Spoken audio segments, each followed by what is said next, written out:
Bueno, yo voy a presentar la mesa de traducción y literatura. Tenemos tres ponentes muy interesantes.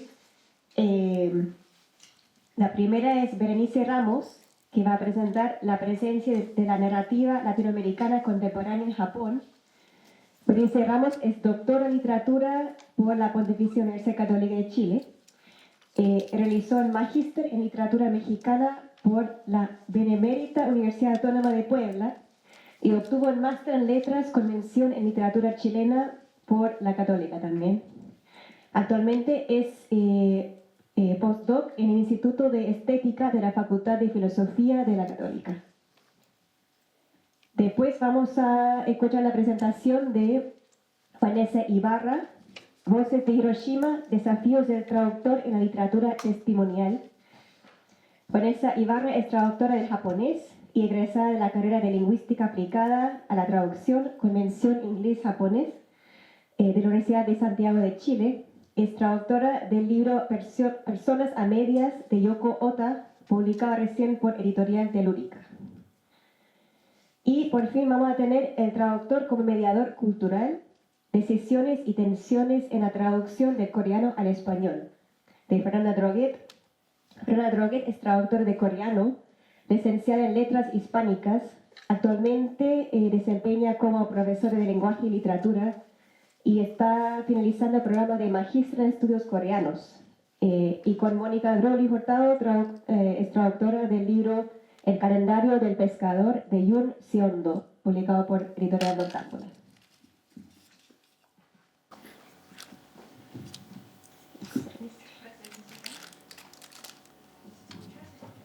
Hay que prender la... Ahí. Muchas gracias, Jessica. Voy a comenzar.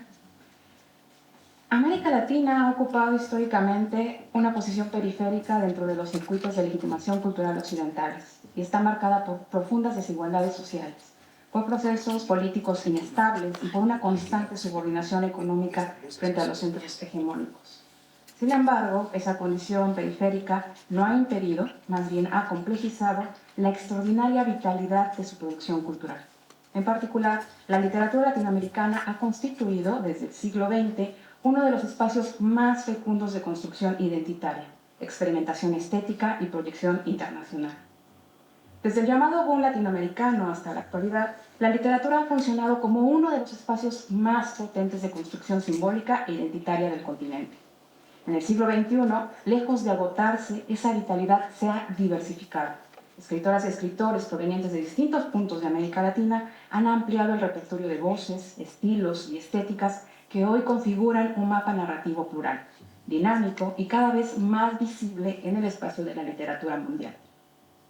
Sin embargo, cuando estas obras atraviesan fronteras geográficas y culturales, dejan de depender exclusivamente de su valor estético intrínseco. Su circulación internacional está condicionada por una serie de mediaciones materiales, institucionales y simbólicas que determinan qué textos se traducen, cómo se traducen, bajo qué marcos de lectura circulan y de qué manera son recibidos por nuevos lectores. En esta ponencia propongo reflexionar sobre ese proceso a partir de un caso específico, la presencia de la narrativa latinoamericana contemporánea en Japón. Más concretamente, me interesa analizar el papel de la traducción como mecanismo de mediación cultural y el rol que desempeñan ciertos agentes, traductores, editoriales, ferias, premios y librerías, en la construcción del valor simbólico de la literatura latinoamericana dentro del mercado editorial japonés.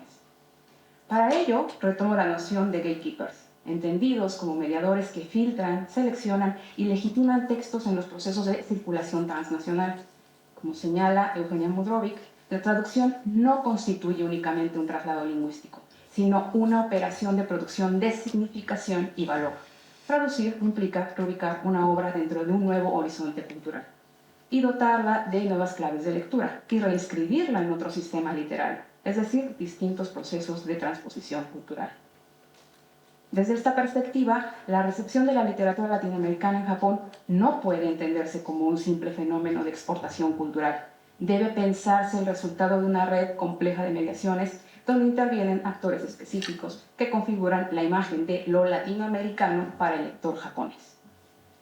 Esta idea dialoga además con los planteamientos de Pierre Bourdieu sobre el campo literario. Si, como plantea Bourdieu, el valor de una obra se construye dentro de un sistema de relaciones entre agentes e instituciones, entonces la circulación internacional de la literatura depende en gran medida de los mecanismos de legitimación que operan en cada contexto nacional. En ese proceso, la figura del traductor adquiere un papel central.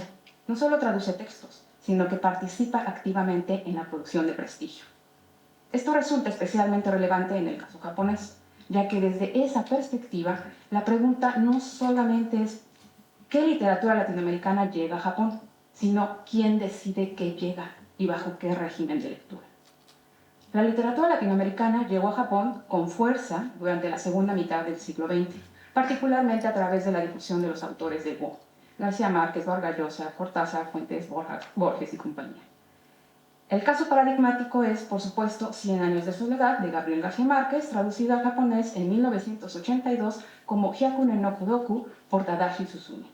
Esta obra marcó un punto decisivo en la recepción de la literatura hispanoamericana, consolidando la imagen de América Latina como un espacio narrativo asociado al realismo mágico, la exuberancia imaginativa y cierta idea de exotismo cultural. No solo obtuvo una recepción extraordinaria, sino que se convirtió en uno de los pilares del imaginario japonés sobre América Latina. Lo interesante aquí es que esa recepción en el país nipón fue que Japón leyó la literatura latinoamericana inicialmente a través de un marco construido por el exotismo, la experimentación formal y la monumentalidad narrativa que caracterizaron al boom. Sin embargo, tras ese primer auge y entusiasmo por la narrativa latinoamericana, se produjo una pausa significativa en la continuidad editorial. Durante varios años, 10-15, la narrativa latinoamericana perdió visibilidad en Japón, desplazada por otros mercados literarios. Es recién, en la primera década del siglo XXI, cuando se reactiva el interés por nuevas voces latinoamericanas. Y este retorno se produce de manera significativa a través de la figura de Roberto Bolaño, a quien considero un caso fundamental, y que, como lo presentaba Valery Miles, fue un escritor chileno que escribió las mejores historias sobre México viviendo en España. La publicación en japonés de llamadas telefónicas en 2010 por la editorial Hakusuisha constituye un punto de inflexión en esta nueva etapa. La traducción fue realizada por Kenji Matsumoto, académico y especialista en literatura latinoamericana, cuya experiencia de formación en Perú, vino a estudiar la poesía de César Vallejo, le permitió acercarse de manera directa a la producción literaria de la región. Este caso es revelador porque muestra con claridad cómo la circulación de la literatura depende de mediadores concretos. La llegada de Bolaño a Japón no respondió solamente al prestigio internacional del autor, sino también al trabajo específico de un traductor capaz de introducirlo en el campo literario japonés y de promover su recepción. Podría decirse que Bolaño desplaza el monopolio simbólico del boom y reabre las puertas para la recepción de una narrativa latinoamericana más contemporánea, fragmentaria, transnacional y crítica. Mientras el boom fue leído desde una estética de la exuberancia narrativa, Bolaño entra en Japón como autor de culto, asociado al prestigio internacional, a la crítica académica y al circuito de alta cultura. Este desplazamiento es especialmente revelador. No se trata solamente de la entrada de un nuevo autor, sino de la reconfiguración del canon latinoamericano en Japón. A partir de ese momento, la obra de Bolaño adquirió una presencia notable tanto en la crítica académica como en el mercado editorial japonés. Títulos como 2666 y llamadas telefónicas alcanzaron múltiples revisiones, algo especialmente significativo en un mercado donde, según el propio Matsumoto, vender 2000 ejemplares de una traducción ya se considera un éxito editorial, un bestseller. Este fenómeno permite observar cómo se construye el valor de la literatura traducida, no solo a través del texto, sino mediante estrategias editoriales, colecciones especializadas, campañas de difusión y procesos de legitimación crítica. En este punto, resulta útil recuperar los planteamientos de Ana Gallego Cuiñas sobre la circulación global de la literatura latinoamericana. La autora advierte que los textos que ingresaron al mercado mundial lo hacen subordinados a dinámicas económicas y simbólicas que favorecen ciertos perfiles narrativos. La literatura latinoamericana que circula globalmente suele leerse desde categorías previamente codificadas: violencia, marginalidad, exotismo e intensidad estética. Estas lógicas también se reproducen en Japón. La obra literaria es también mercancía.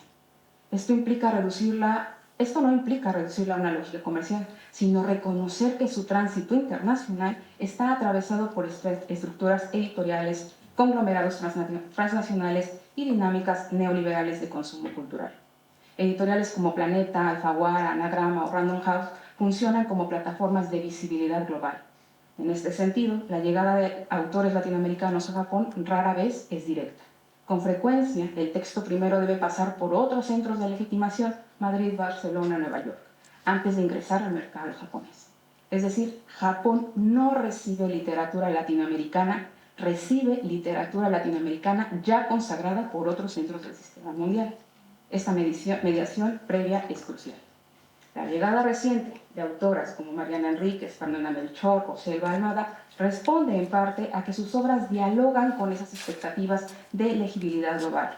Narrativas marcadas por la violencia, por las tensiones sociales, por territorios periféricos y por imaginarios perturbadores resultan atractivas para un mercado que busca precisamente esa diferencia cultural como valor. Así, el ingreso de estas autoras al sistema editorial japonés no puede desvincularse de las dinámicas del mercado internacional, donde las editoriales, los premios y los agentes literarios funcionan como filtros de selección. No es únicamente una cuestión estética, es una cuestión de infraestructura simbólica. De hecho, una de las observaciones más significativas al revisar la presencia de autoras y autores latinoamericanos en librerías y bibliotecas japonesas es la heterogeneidad de las obras traducidas. Se publican tanto textos altamente reconocidos por la crítica como obras de circulación menor que son presentadas bajo marcos de prestigio cultural. Es decir, en Japón no solo circulan las obras consideradas canónicas, sino también textos que en sus contextos de origen podrían leerse como literatura de entretenimiento o incluso de autoayuda. Y en algunos casos se da un hecho muy curioso. Circulan libros de autores que dentro del ecosistema literario latinoamericano nos resultan desconocidos. Por ejemplo, Evelio Rosero.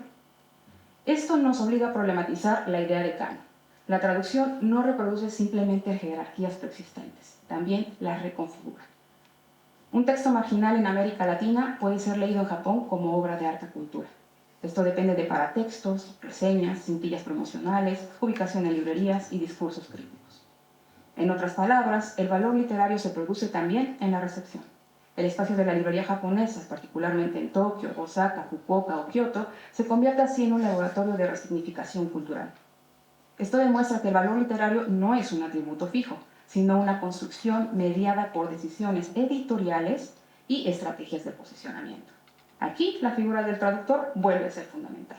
El traductor no solo interpreta el texto, también selecciona, recomienda, contextualiza y en muchos casos legitima. En mercados lingüísticamente distantes como el japonés, esta función es todavía más decisiva, porque la traducción se convierte en la puerta de entrada a un universo cultural radicalmente otro, radicalmente ajeno. Podríamos decir entonces que la presencia de la narrativa latinoamericana contemporánea en Japón se sostiene sobre una red de mediadores invisibles que hacen posible su circulación.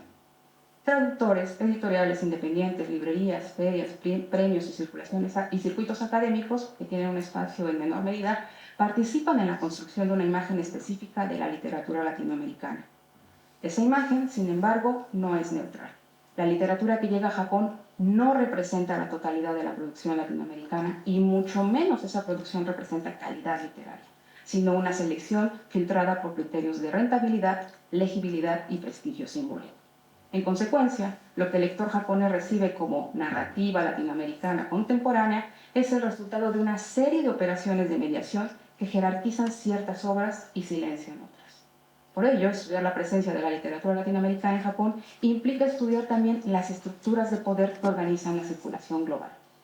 Más que preguntarnos simplemente qué autores latinoamericanos se leen en Japón, conviene preguntarnos por qué esos autores, a través de qué mediaciones y bajo qué marcos de interpretación se están leyendo.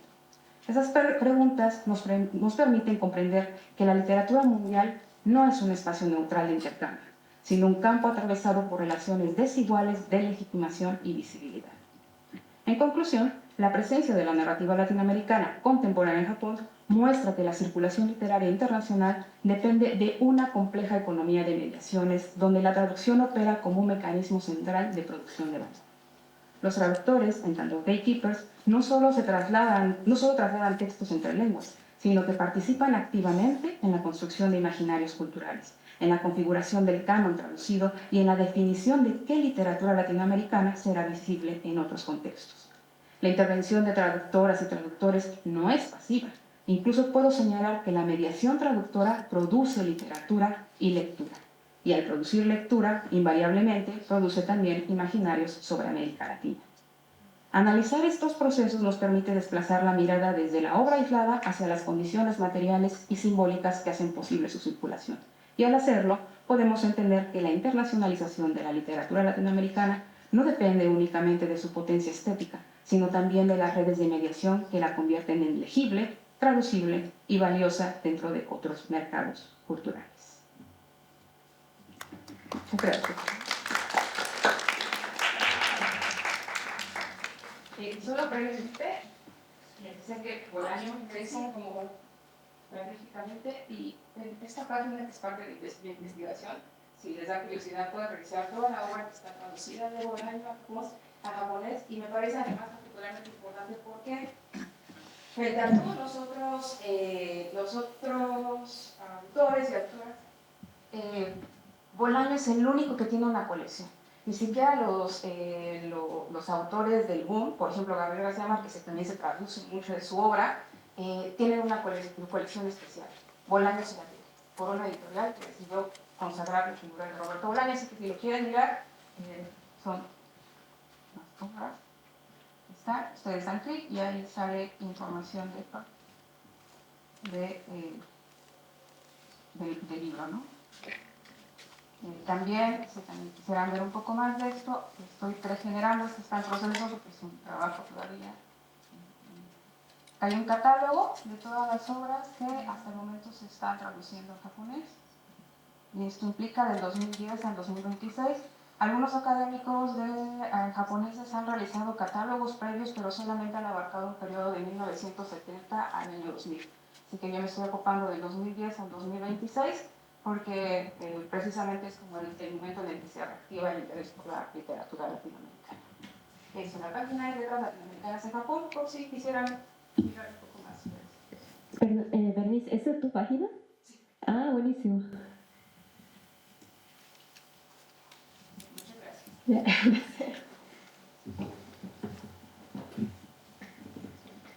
Ese. ¿Se escucha? Sí.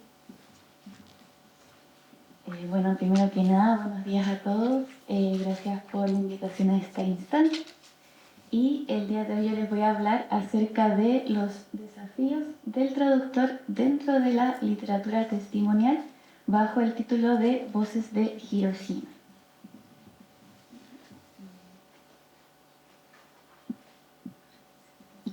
Primero que nada tenemos que entender un poco el concepto de traducción testimonial, que básicamente se aleja un poco de la concepción de solamente trasladar un texto de una lengua a otra, conservando el sentido de la lengua original, ¿no es cierto?, sino que va un paso más allá y tiene como objetivo preservar y transmitir la memoria de experiencias traumáticas de una cierta comunidad hacia un grupo nuevo de lectores.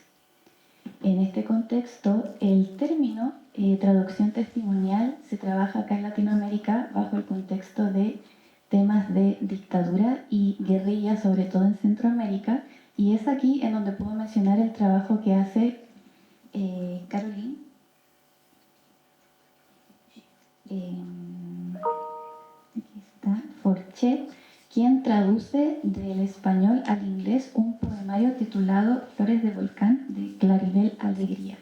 En este trabajo ella señala que la traducción testimonial es un acto ético y político, en donde el traductor es un mediador de las voces testimoniales que necesitan transmitir la experiencia de violencia y abuso social con una fuerza determinada. Es decir, el traductor intenta evitar la domesticación para que el relato no pierda su fuerza.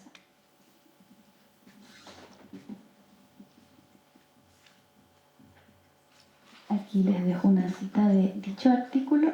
La traducción no debe apaciguar al lector, hacerlo sentir cómodo en su propio idioma, sino que debe abrirle los ojos y el oído a esa extranjeridad y lejanía, hacer visible en el texto meta la otredad y lejanía.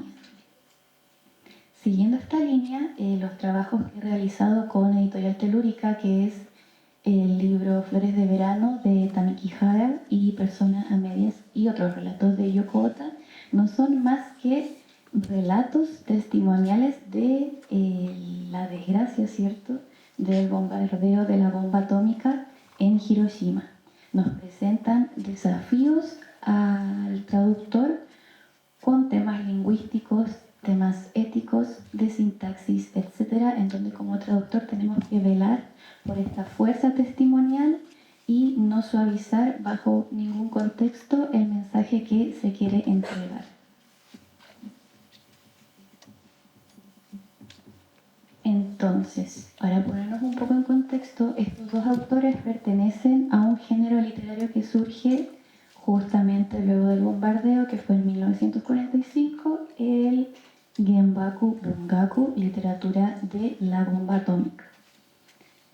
Dentro de este género, la característica principal, ¿no es cierto?, es que todos los escritores son víctimas directas del desastre de la bomba atómica, y dentro de los mayores exponentes encontramos justamente a Tamiki Hara y Yoko Ota, ¿cierto?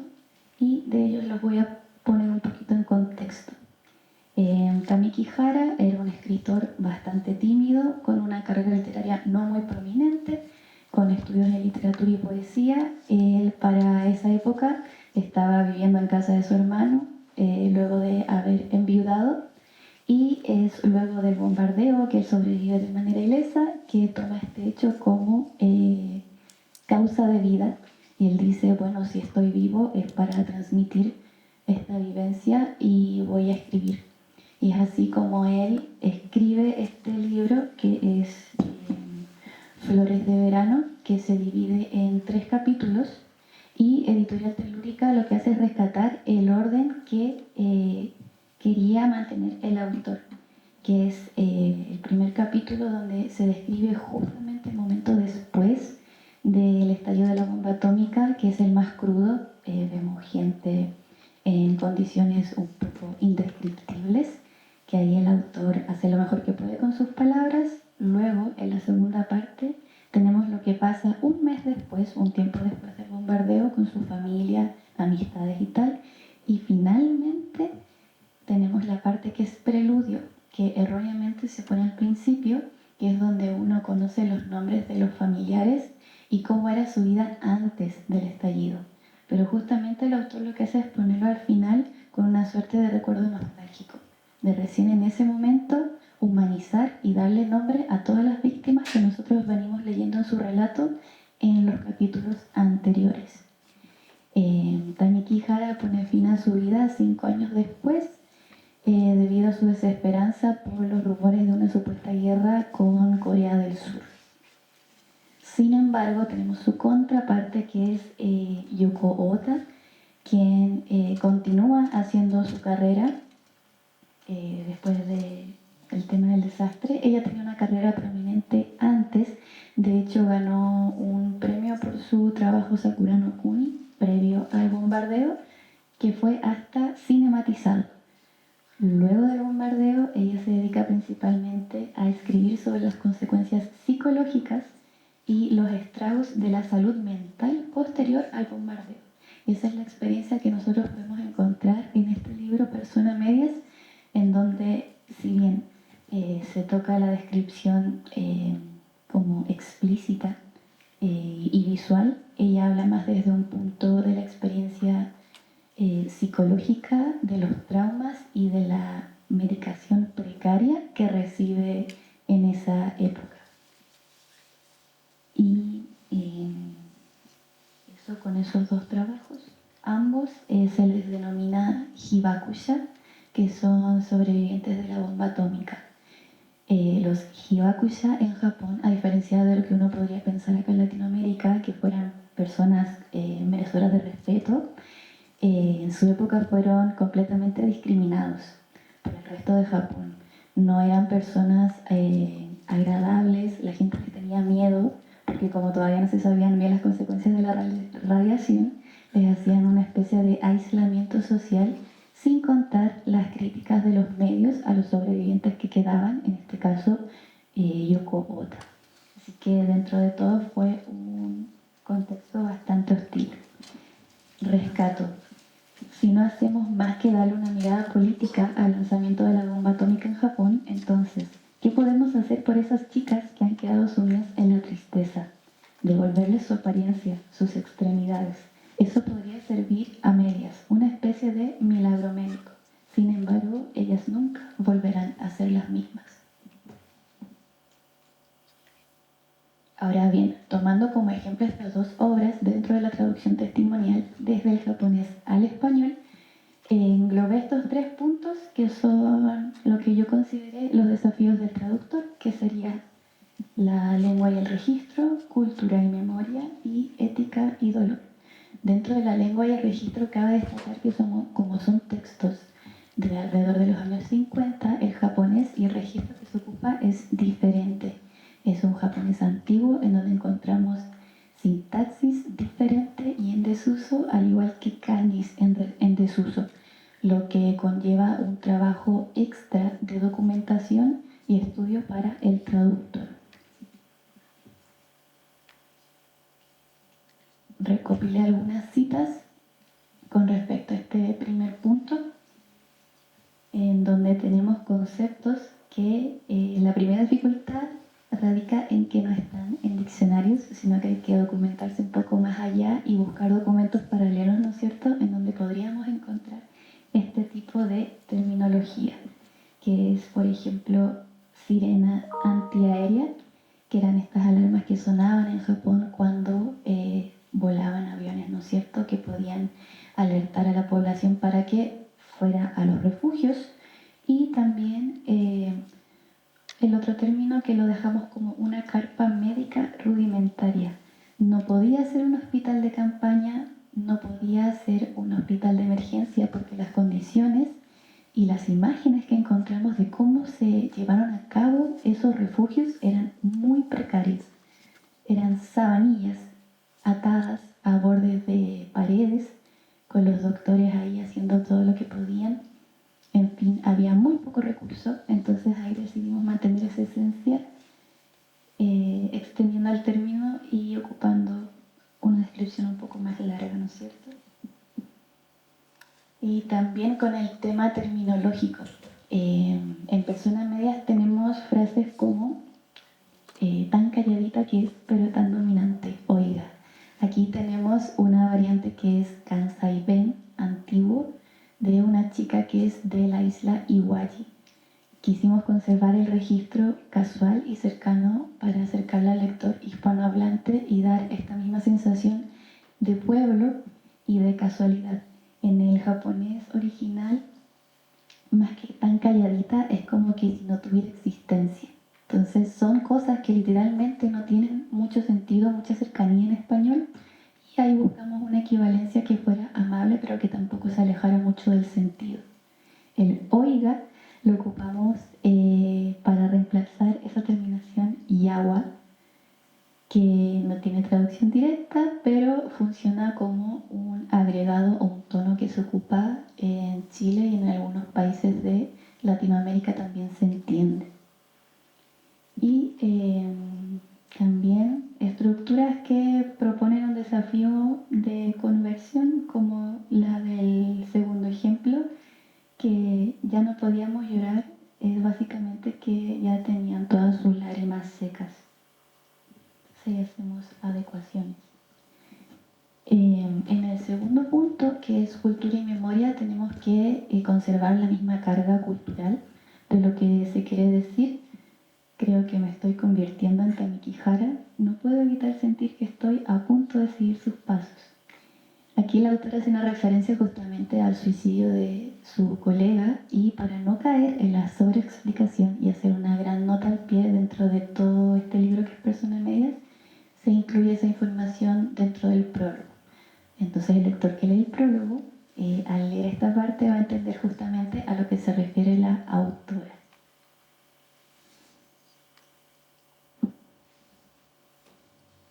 Aquí tenemos otro ejemplo. Sin embargo, había un obstáculo aún más problemático. No podía limitarse a describir los acontecimientos de ese día, etcétera, etcétera, pero había otras fuerzas que la oprimían y no le permitieron hacer esto. Aquí Yoko Ota hace una crítica social bastante explícita, que es una de las razones de por qué su trabajo fue censurado junto al de otros colegas hasta aproximadamente el año 52 por el tema de la ocupación estadounidense de los aliados. Y son partes que al comienzo no se incluyen y después se agregan finalmente. ¿Cómo se veía una ciudad o qué cambios se produjeron en el cuerpo humano, tanto en ese instante como tiempo después, sino que también debía condenar y atacar a quienes lanzaron la bomba? Pero había otras fuerzas que lo oprimían y no le permitieron hacer eso. Estructuras gramaticales que también nos marcan este sentido de deber están presentes en el japonés, como ese nakereba naranakata, que ahí mis colegas de la carrera lo entenderán, y conservar la textualidad y lo explícito de la autora. Ella es una de las pocas que dentro de su obra incluye su opinión personal, muy explícita. Y aquí también otra dificultad, con sus brazos y piernas descubiertas por el dolor horrible, yacían de lado más muertos que vivos. Finalmente, más muertos que vivos viene reemplazando una expresión japonesa que aquí no daría mucho sentido, que es aliento de insecto. Entonces, el aliento de insecto hace referencia a que apenas respira, es algo muy pequeño, muy sutil, o sea que ya es un cuerpo que apenas vive. Por eso la lección de más muertos que vivos, que es más cercana al lector hispanohablante, pero también mantiene la esencia de la expresión en japonés.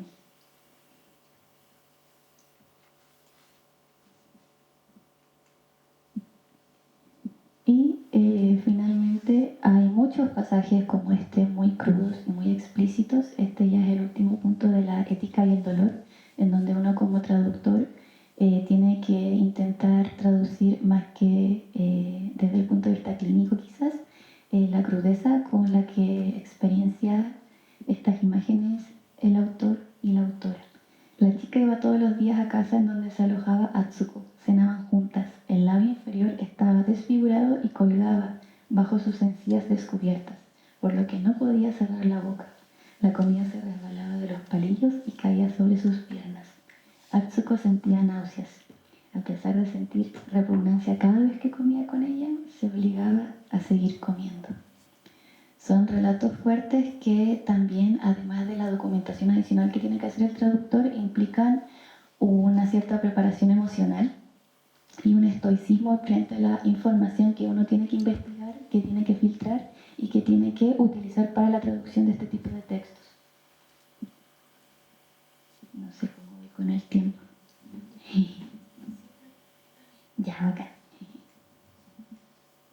Y finalmente, como conclusión, puedo decir que la traducción testimonial se convierte en un puente de memoria, un espacio donde las voces de Ota y Hara pueden resonar en el español con la misma fuerza que fueron escritas en japonés, incomodando, interpelando y recordándonos que la tarea del traductor es también la de un guardián de la memoria colectiva.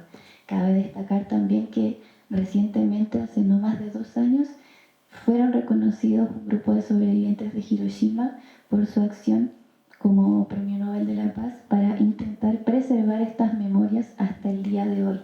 Y como nosotros, como lectores chilenos hispanohablantes, recibimos esta literatura bajo un contexto totalmente bélico y legítimo, en donde a pesar de haber pasado 80 años, seguimos en una tensión en donde el uso de armas biológicas es vigente.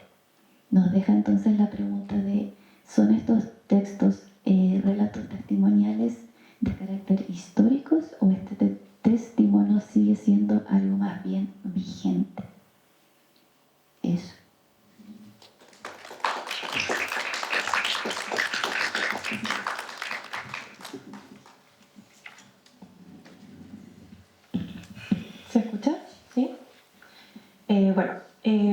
días a todos y todas. Primero agradecer a todos los presentes por estar acá y también por la oportunidad de participar en esta tercera jornada sobre la traducción de las culturas asiáticas.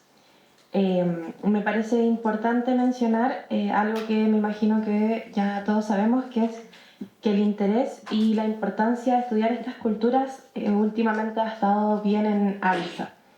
Desde Latinoamérica es importante empezar a repensar estas culturas y también desde ahí es súper importante. Hay un PPT, sí, pero solo tiene una imagen, así que es súper importante entonces desde nuestra mirada más latinoamericana cómo nosotros vamos consumiendo la cultura asiática y en el caso específico de esta charla la cultura coreana. Mencionar también que el objetivo de esta charla es un poco comentarles desde mi experiencia más personal traduciendo desde el coreano al español. Y desde ahí me parece importante mencionar que este interés o este trabajo que he ido haciendo hace ya 2 años aproximadamente mezcla el interés desde la literatura como tal, el interés de la lengua también, que es bueno, lo que estudié en el pregrado, pero también un interés que tiene que ver más con el gusto personal por la cultura coreana. Conversábamos hace un ratito atrás con las personas que van a charlar en un rato más, que muchos de los que ingresan a estudiar la cultura coreana lo hacen por un interés personal, ya sea de la cultura, la música, el Hallyu. Entonces, también es importante mencionar que esto abarca no solamente un trabajo más académico, sino que también darle la importancia a esta cultura que, me tomo de las palabras que dijo una persona hace un rato atrás, uno tiende a infantilizar, ¿ya? Mi camino hacia la traducción no fue algo lineal, como les mencionaba, partí desde la literatura, donde pude ahondar en mi fascinación por el peso de las palabras, el ritmo y cómo la elección de un término puede revelar las creencias más profundas de una cultura y de su forma de ver el mundo. Uno de mis intereses más fructíferos en ese tiempo era ver la elección de la palabra más bonita al final de año. Una de las que más me acuerdo fue que un año ganó melancolía. Entonces la pasaba repitiendo una y otra vez, lo bonito que sonaba, las aliteraciones, etc. Sin embargo, no fue hasta que comencé el magíster en estudios coreanos que esta inquietud y este gusto personal se transformó en un desafío práctico. Y lo experimenté con una de las primeras cosas que aprendí a decir en coreano, que es el saludo. Annyeonghaseyo. Si se dan cuenta, cuando uno tiende a decir o cuando uno ve los dramas, uno agrega este movimiento que en mi caso ya es involuntario, que es saludar con la inclinación de la cabeza, ¿no? Sin embargo, la raíz literal a esta frase es una pregunta. Cuando uno ocupa el annyeonghaseyo es ¿está usted en paz? Entonces, a mí me parecía que, claro, cotidianamente es súper sencillo entenderlo como un hola, un buen día, pero me cuestionaba el qué pasaba con la pregunta. Si me están diciendo que esto literalmente se traduce como ¿está usted en paz? ¿Por qué lo estoy traduciendo como algo que no es una pregunta? Y aquí surge la primera tensión que entendí que tenía que enfrentarse un traductor, que es enfrentarse al camino del mediador, ¿no? ¿Cómo transmitimos esa carga de cortesía, esta pregunta, ¿está usted en paz?, que además va acompañada de una reverencia física que también tiene que ver mucho con el grado de importancia, el grado de cercanía con la otra persona para ver qué tanto me inclino, a un idioma como el español, que es mucho más informal, mucho más directo en su contacto. Y esa complejidad aumenta cuando aprendemos que el idioma coreano tiene niveles de formalidad, lo que está muy cercano con las terminaciones que tiene el coreano, la edad de la persona con la que estoy hablando y al mismo tiempo el grado de confianza de esa persona. Entonces, al intentar usar la traducción literal en el español, entendí que alejaba más que acercaba la experiencia coreana, ya que no es natural en el español ir saludando a las personas diciendo ¿está usted en paz?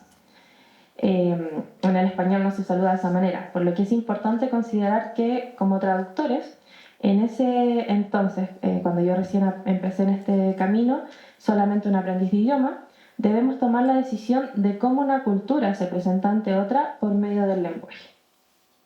Posterior a esta experiencia, recibí la invitación de participar en la traducción del Calendario del Pescador del autor John Sundu, el libro que fue publicado por la editorial Noctámbula, una obra del siglo XVII que está compuesta por 40 poemas bajo la estructura del sillo. Entonces mi primer trabajo como traductor fue en esta forma poética breve coreana, ¿ya? De 3 versos, que es muy similar al haiku. En ese entonces yo solo conocía el haiku en este tipo de estructura. Sin embargo, me enfrenté a que este sillo coreano tiene un ritmo mucho más narrativo que lírico y también tenía una temática y una estética confuciana. En esta experiencia pude conocer de primera fuente cómo funcionaba la arquitectura de la traducción, la importancia del ritmo, la dificultad con los arcaísmos y los caracteres coreanos en desuso que muchas veces escapan en los registros actuales. Ahí es, como mencionaban las compañeras hace un ratito atrás, que el tema de los diccionarios nos queda bastante corto. El tema de los arcaísmos, de las palabras en desuso, hay también muchas palabras del japonés que fueron utilizadas en estos idiomas, perdón, en esta colección de poemas, las cuales había que documentarlas, investigarlas y no ir directamente al diccionario a traducirlas. Por lo tanto, comprendí que los diccionarios generales, en general, son a menudo insuficientes. Se enfrentan a una limitación de vocabulario especializado que nos obliga muchas veces a ir más allá. A veces un término parece tener un equivalente directo, el annyeonghaseyo, hola, pero en el diccionario no refleja el matiz técnico o el contexto específico, en el caso de la traducción que les mencionaba del siglo XVII. En traducción, confiar ciegamente en una definición general puede llevarnos a errores bastante graves de interpretación, como los falsos amigos complejos, donde la palabra parece decirnos algo que en la cultura de origen significa algo radicalmente distinto. Y esto tiene que ver con la carga cultural que tiene dicha palabra. Pero también me fui enfrentando a las dificultades propias de un lector de poesía, y creo que aquí pesa un poco el pregrado de literatura. ¿Cuáles son mis expectativas cuando yo leo poesía? La poesía occidental generalmente tiene más ritmo, más rimas. Entonces, para mí, la poesía debía sonar de una manera que en realidad el sillo no tiene. El sillo, como les mencionaba, es mucho más narrativo, se tiende a contar una historia en estos 3 versos. Por lo tanto, caí muchas veces en intentar hacerlo sonar más poético de lo que esta estructura necesitaba. Lo positivo de este proceso entonces es que no estaba sola, y lo bueno de este camino de traductor es que uno tampoco está sola, ya sea porque va consultando con otras personas o porque va leyendo otros textos ya traducidos. Los errores en los que incurrí, como la sobrepoetización que les mencionaba, y además también el intento por traducir palabra por palabra en vez de unidades de sentido, me hacía perder la imagen poética general. Agradezco ahí también a Mónica Drugui, la directora de Editorial Noctámbula, que me fue acompañando en este proceso desde su experiencia desde el japonés, para ir un poco repensando estas dificultades que uno como traductor novato se va enfrentando. Y me permitió entender entonces, gracias a este acompañamiento en la traducción, que el trabajo del traductor muchas veces es más cercano a la del mediador, ¿no? A la idea de investigar, compartir, preguntarle a otros traductores, preguntar a otros textos, más que al simple acto de ir traduciendo de forma aislada. Traducir no es solo buscar una palabra por otra, sino ir tomando decisiones constantes sobre qué es más adecuado para que el mensaje sea natural y profundo en el idioma de llegada. Posteriormente a esta experiencia, me enfrenté a otro texto de John Sundu, Los 5 amigos. En este texto, mucho más cortito, teníamos una obra de 18 poemas donde la naturaleza era el protagonista. Cada tantos poemas era la piedra el protagonista, era el río, era el cerro. Y en esta experiencia mi desafío principal fue la temida traducción indirecta. Había dado con los poemas traducidos al inglés. Por lo tanto, me di el tiempo de hacer este ejercicio e ir comparando la traducción del inglés con la versión en español, pero me di cuenta que la elección de palabras no concordaba con el original. Es decir, cuando yo intentaba traducir la palabra en coreano al español, como que no me concordaba la elección que había hecho el traductor en el inglés.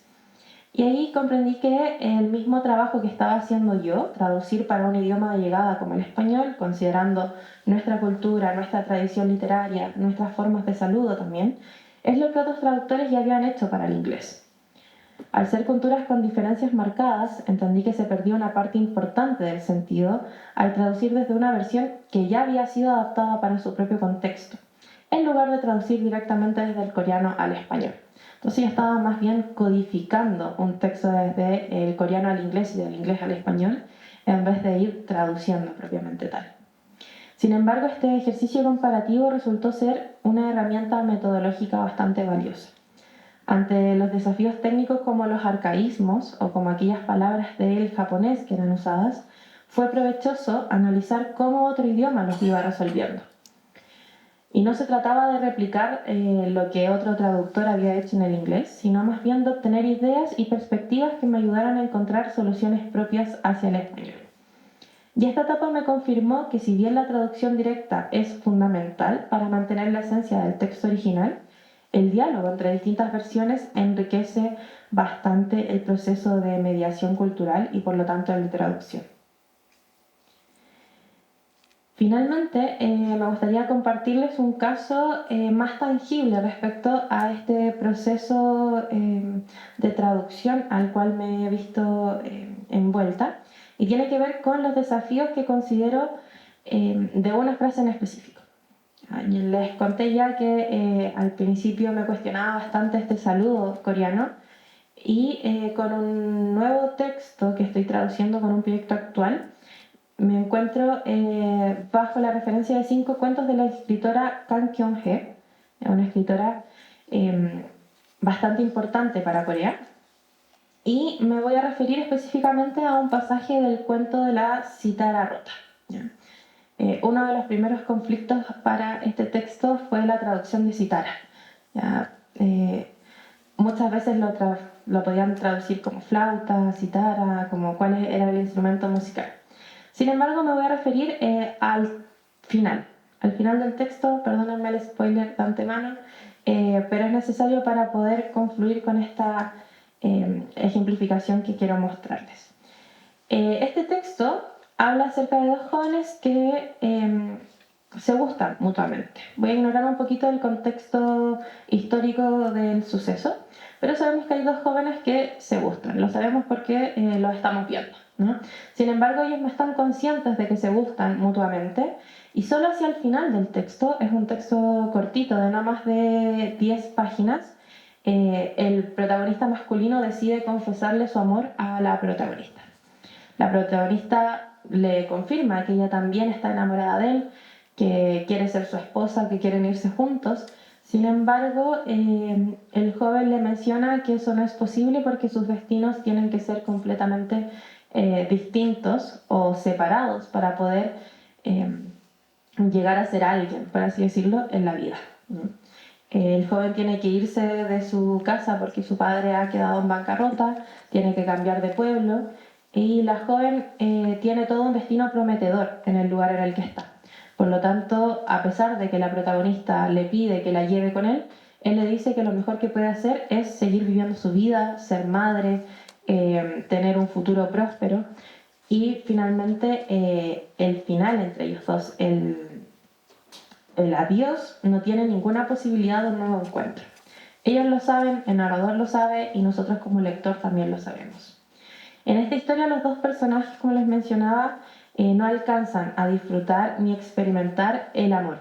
Ellos alcanzan a decirse que se aman, pero no alcanzan a experimentar el amor propiamente tal. Y en este punto el idioma coreano marca una distinción que es crucial para el futuro de ambos personajes. Les mencionaba ya que habían formas de saludar como el está usted en paz, pero esto también sucede con las despedidas. Y me parece aún más curioso de la despedida porque existen dos formas, una para quien se queda y una para quien se va, ¿no? Tenemos la frase 안녕히 가세요, que es la que utiliza quien se queda para decirle a la otra persona, y 안녕히 계세요. ¿Ya? Entonces tenemos esas dos fórmulas, una para quien se va, la otra para quien se queda. Aunque literalmente ambos desean o se traduce como el deseo para que el otro permanezca en paz o se vaya en paz, en español contamos con significantes como el adiós, que te vaya bien, chao, nos vemos después, pero estas frases resultan insuficientes, ¿ya? Son palabras simétricas que no alcanzan a cubrir toda la carga simbólica y la simetría que implica el quiebre de los dos personajes en esta escena. Ante esto, la decisión de traducir este texto no fue rellenar el diálogo, ya no fue traducir. El texto termina literalmente con estas dos frases que serían el adiós, adiós, después no hay más texto. Entonces, la carga simbólica de este momento en esta escena era súper importante, y si es que uno como traductor quería rellenar esta idea de que uno se va y otro se queda, no se podía entregar más texto. Es decir, yo no podía decir adiós, que te vaya bien para un personaje y que el otro personaje le dijera sí, me voy a quedar tranquila, porque se rompe la idea y la atmósfera del momento. Por lo tanto, opté por una decisión que es envolver el momento, es decir, el momento previo a esta despedida, con una selección de palabras melancólicas. El trabajo en este caso fue mediar el momento previo a la despedida más que la despedida misma. Se entregó toda esta atmósfera previa con, por ejemplo, la caracterización con el ambiente. Era un momento donde hacía frío, era un momento donde ya estaba atardeciendo. Por lo tanto, más allá que traducir el momento como adiós, adiós, se fue generando la idea desde el hábitat donde estaban los personajes con esta sensación de que ya se iban, ¿no?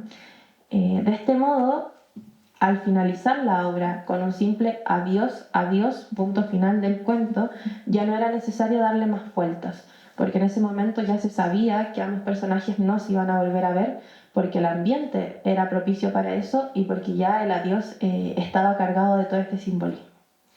Por lo tanto, a partir de este adiós en el último diálogo, se transmite toda la carga emocional y el significado profundo de esta despedida coreana. Esta experiencia, por lo tanto, sumado al trabajo con los otros cuentos de la autora, me reafirman que traducir no es solamente buscar equivalencias desde el idioma original al idioma de llegada, menos buscarlas en un diccionario, sino que es tomar decisiones constantes sobre cómo ajustar el código a la cultura meta. La mediación cultural ocurre cuando entendemos que a veces la fidelidad al original no reside en encontrar la palabra exacta, sino en la capacidad de recrear una atmósfera que permita al lector latinoamericano, en este caso, sentir la escena con la misma profundidad que el lector en Asia.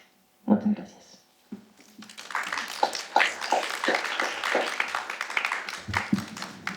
Muchas gracias a todas por sus presentaciones. Lamentablemente no creo que tenemos tiempo para preguntas por ahora porque comenzamos un poquito tarde, pero bueno, vamos a seguir charlando, así que muy, muy interesante. Y bueno, pueden buscar sus libros, pueden mostrar de nuevo los libros.